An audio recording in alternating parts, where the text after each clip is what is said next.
My journey with cacao was a journey of acceptance and self-love and really meeting myself in my darker points, in my darker moments.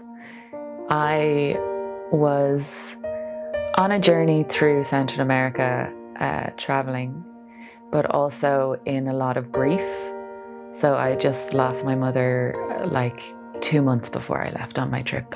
So I found that there was this town in Guatemala. And then when I arrived in that town, within about 20 minutes, 5 people had said to us, the one and only thing they said, go and see the chocolate shaman.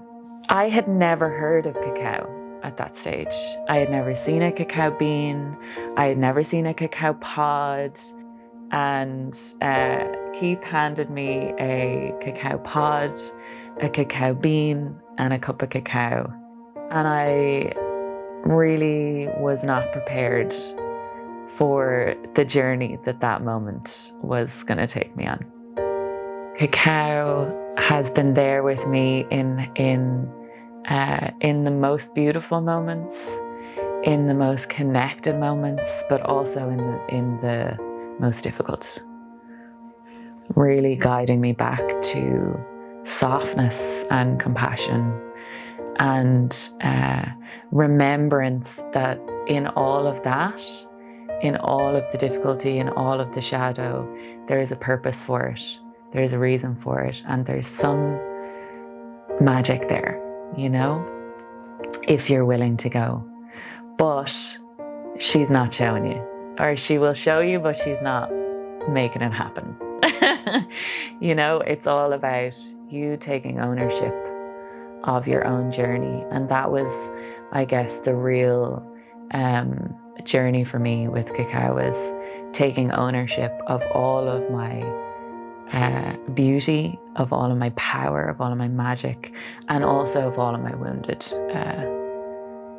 spaces and parts. So I've been working personally with cacao since 2011 was my first ceremony, and then sharing since 2015.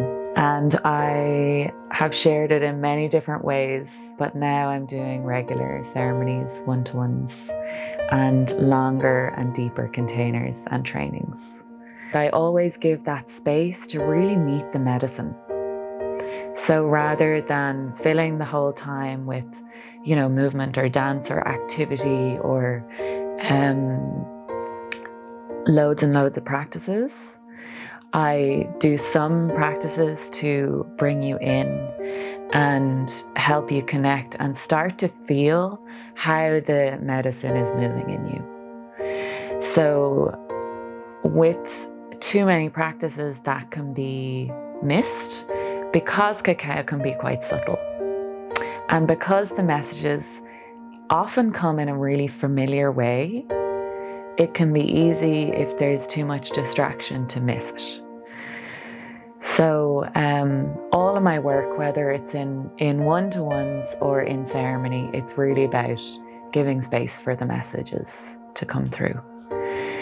It's been amazing to watch the connection here.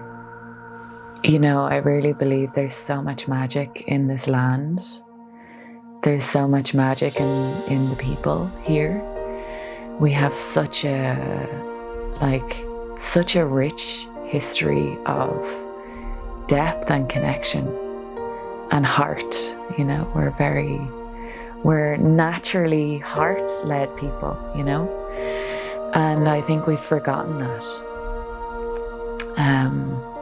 There's also a lot of wounding. So I feel that we're so ready here to reconnect with our magic.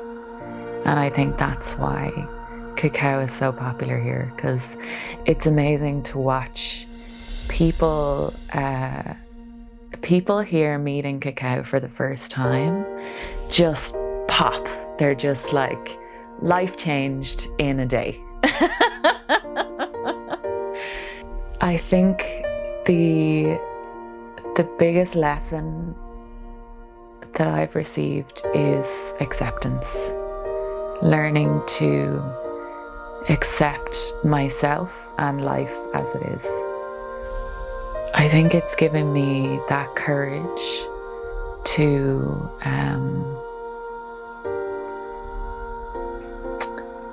to really meet myself, all of myself.